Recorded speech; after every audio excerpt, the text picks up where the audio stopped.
Good morning, everyone. Good morning, good morning, good morning. Thursday, April 1st, and we've had some pretty nice March weather, but there happens to be snow on the ground here in South Haven, and anyhow, but it's at least a sunshiny day. Give it a couple minutes and for people to come on in, and we'll start the meditation in about 2 minutes. Okay? Thanks for joining this morning. Thank you.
Okay, we're going to go ahead and get going. It is Thursday, April 1st, April Fool's Day. I'll try to hold the tricks down to a minimum. And any case, we woke up with a little bit of snow on the ground this morning, so that was a little bit of a shocker, April 1st here. And so yeah. Okay, we're going to go ahead and get going on the meditation, and yeah, let's meditate. Just allowing yourself to be nice and comfortable. All right, I'm going to take my glasses off there, and just taking in a nice deep breath, and just really letting go of any of the stress of the day, of the week, of the month, of the life even, especially the life. Just letting go of any and all stress, and just letting go and giving all your worries, all your burdens over to God. And you really, this is a legitimate thing, okay? I want to say, every time I have stress or worries, the first thing I do is I just give it over to God. Because if I'm worrying, it tells me I'm in my head and I have a fear about what the future might bring, of which I'm sure you know that generally our mind makes it far worse than it usually is. And occasionally something happens, yes. But again, the more we have trust and faith that life and God are on our side, there's nothing to worry about anyhow. And truly, I mean that. Like, the more I trust God, it's just like, you know what? It doesn't do any good to worry, because God is always giving me exactly what I need. Sometimes my mind judges that as bad or challenging or, just horrible even. But even in those situations, I still know in my heart and I trust that God is just destroying the illusion and the old identity of who I thought I was. That's what God's about. It's not about punishing. Why does this happen to certain people and not to others? And that could just be a whole nother a topic in and of itself. But the truth is, God is always bringing us exactly what we need when we need it to awaken us to who we are. That is the truth. And you don't have to believe me, but I do invite you to explore with that possibility. And for me, it's not a possibility, it's a truth.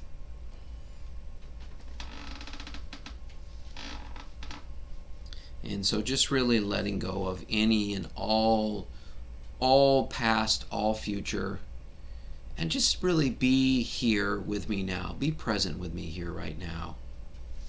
there really isn't any other place you need to be at any time. All we can do is be here now, be in this moment, wherever we are. And I love Eckhart Tolle says that one of his other definitions of stress is being here right now, but wanting to be something else, wanting to be somewhere else. In other words, not liking the situation as it is. So whatever it is, it doesn't do us any good to fight it or push back against life in any way and want to be someplace different or experience something different, because obviously that fight that we're fighting against will only bring us a fight and struggle within ourselves. And something else Eckhart Tolle says is like, stepping into a dark room and punching at the darkness when all you need to do is turn on the light. So let's turn on the light today. And turning on the light means letting go of all those crazy thoughts and limiting beliefs that limit us with life and block us from just recognizing that beautiful truth and freedom that we are right now in this moment. So I invite you to let go of this thought or belief that says, when this happens, then I'll be happy. That is just another play of the mind, another play of the ego to keep you trapped in the personality. And I'm inviting you to go beyond the person, beyond the ideas of who you have thought yourself to be. And in that truth, you will find that who you are is right here, right now. You don't have to even move one single inch. There's no distance between you and this truth. That is you. And you don't have to accomplish some grand feat, and you don't have to save the world. In fact, the truth is, you don't have to do any good in the world at all. And I know that sounds a bit crazy, and it's not like I'm not encouraging. Well, I don't want to make it be about doing good or not good. Truthfully, I had the conversation with God many years ago to say, you know what, I want to get to know you, and I'm told that I'm supposed to serve others, but I don't want to serve out of obligation and duty. If I serve you, I want it to be because I feel inspired and I feel the joy of my heart. I feel fulfilled. And it has led me to this place of teaching meditation that I enjoy so very much. And so by getting clear on that I needed to heal and take care of certain things about myself before I could really serve God and myself and humanity the way I wanted to, not out of obligation and duty, but out of a sheer joy and fulfillment by doing it. But my point is that you are who you are. And it's not because you do so-called good things or bad things, because good and bad, again, is rooted in the mind of duality and stems from fears at the core of it. And as A Course in Miracles says, there's only either fear or love. So if you're coming from the mind, you're coming from your fears, you can't experience the love and the truth of who you are. And I share this thing about you don't have to do all these good things in the world. Again, there's nothing wrong with doing good in the world. But to reflect on, are you doing it out of duty and obligation? Are you doing it because you think that's the only way God will love you and accept you? Are you doing it to try to get back to the truth of who you are? Because no matter how much bad, so-called bad, you have done, no matter how much so-called bad you will do, the truth of who you are is still right here, right now, in this moment. It has always been you, and it will always be you, and you cannot do anything to change that, to make it otherwise. The only thing that can happen is if you're doing things that are not of peace and harmony, or not of love, and they're coming out of fear and maybe approaching from anger, of course, the universe reflects back what we're putting out. So it will make it harder for you to see that you are still that truth that you have always been seeking.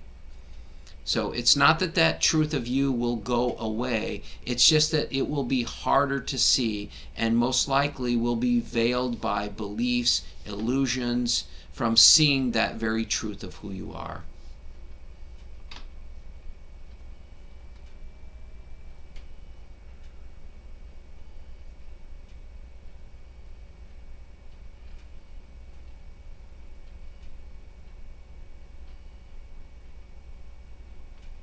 And I invite you to let go of any and all stories of who you think you are.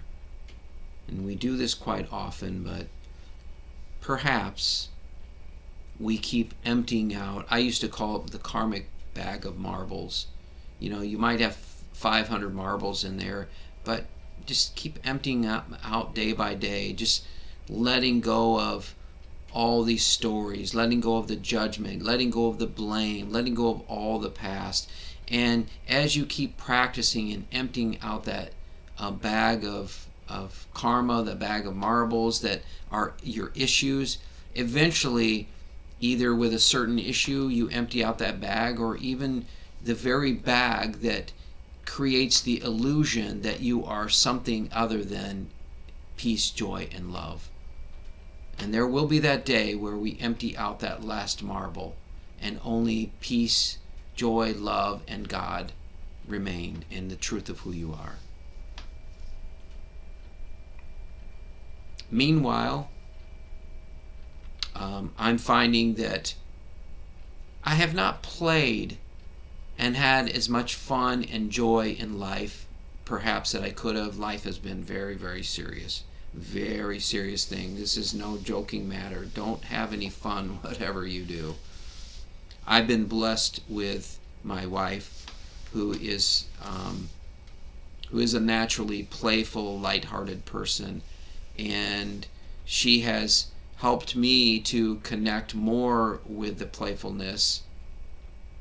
And perhaps I've offered her the part of me that is wonderfully disciplined about my path to God.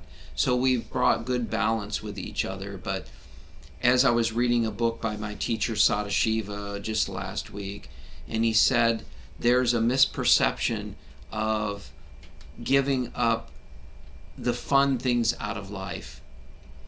And having a conversation with Laura on it, I felt like I had a little bit better understanding that yes, we need to let go of our attachments and our addictions, our habits, our hang-ups, but we don't need to let go of our desires. In fact, at the very core of it, we have divine inspiration shows up as desire as to how we want to act in the world, how we want to express ourselves in the world.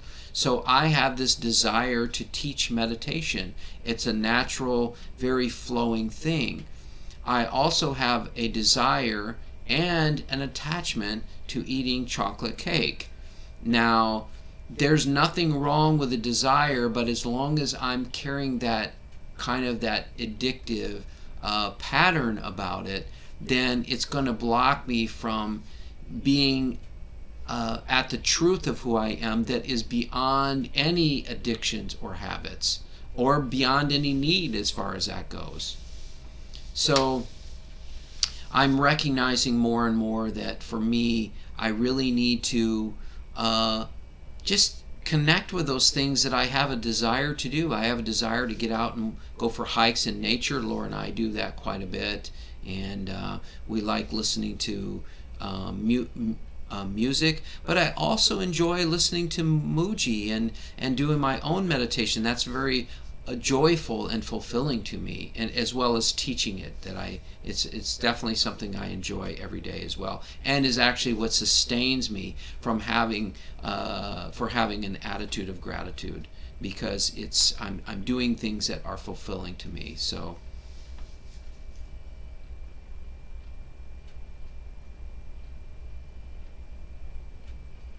So just right now, just coming back to just this present moment.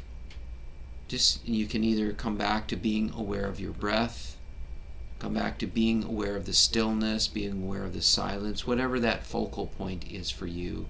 Just being here right now in this moment. There's nowhere you need to go, there's nothing you need to do.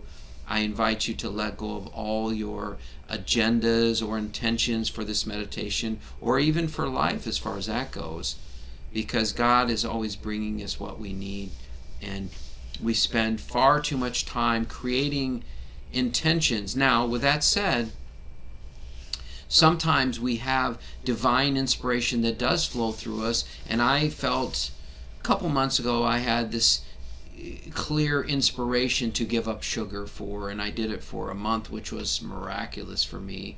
And I've also, for the last it's been about 2 weeks now, I think, with the exception of one day, I've only eaten one meal a day as a way of fasting and clearing out things in my body that have been very beautiful and sometimes profound for me as I give back to God, those things that I hold on to so tightly. And God has responded in kind by giving me some spiritual insights that have been quite beautiful at times. So, yeah. So just being here in this moment without any agendas, without any intention, just to be present in the stillness and the silence of who you are. And if your mind and your thoughts get busy, perfect. Just let them get busy. You don't need to fight the mind in this meditation. And if you catch yourself feeling stressful during the day, notice that you're somehow buying into some kind of thought, belief, feeling, and it's dragging you through the mud of life. Then just take a step back, come back to the present moment, come back to who you are, which is the stillness and the silence, and the one who is witnessing all of it.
And if your mind is drifted, just simply coming back to the present moment, coming back to witnessing either the breath, the silence, the stillness, any of those is fine.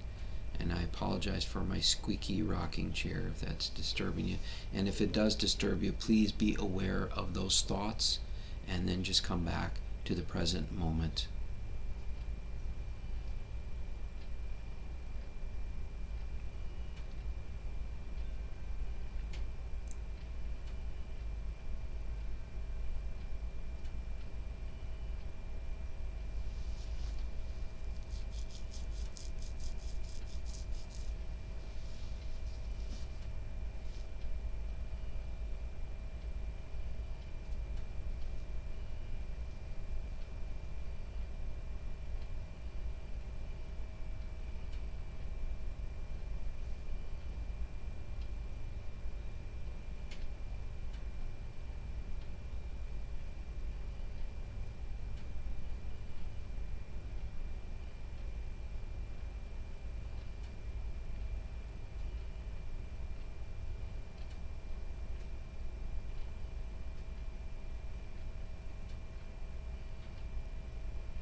if your mind has drifted, just once again coming back to the present moment and back to your focal point.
If your mind has drifted, it's coming back home as the witness of who you are, witnessing whatever your focal point is. Just be the witness. Nothing we need to fix, change, or heal. We're just watching it. That's all.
going to begin to bring this meditation to a completion.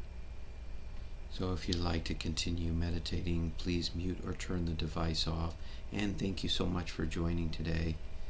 We'll be meditating tomorrow. I'll be back in Detroit area. For those of you who are ready to finish, just taking in a nice deep breath. And as always, just making sure you energize, you kind of come back into your body, you make sure you're grounded in this physical body that gets us around for this human experience. And just moving your body a little bit, stretching it, and taking your time, and whenever you're ready, opening your eyes. And looks like everybody else, we did kind of a long meditation, so let's see. Oh no, we didn't actually. A lot of silence. I'm going to go over to Facebook and just see.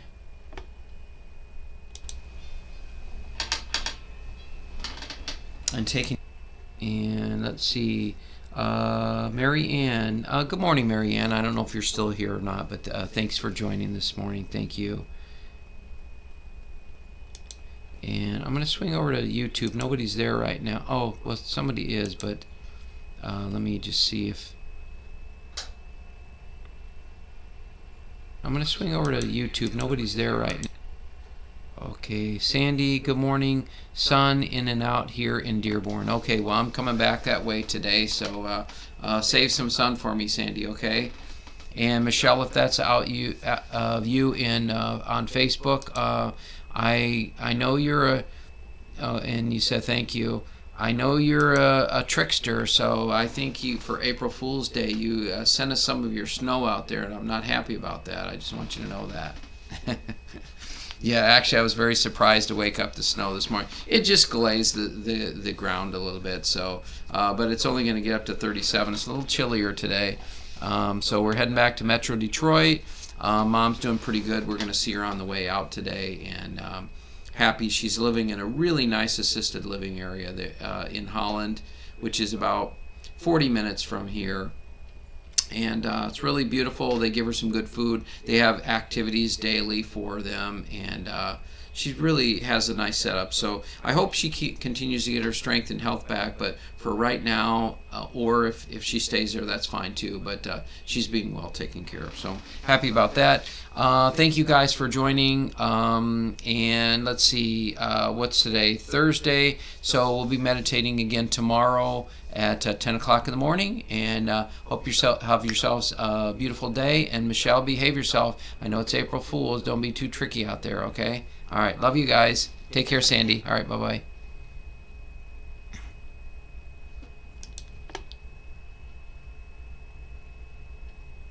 And this was like a 5-course meal, much to relate to. Oh, good. Thanks for sharing that, Sandy. Have a beautiful day, my friend.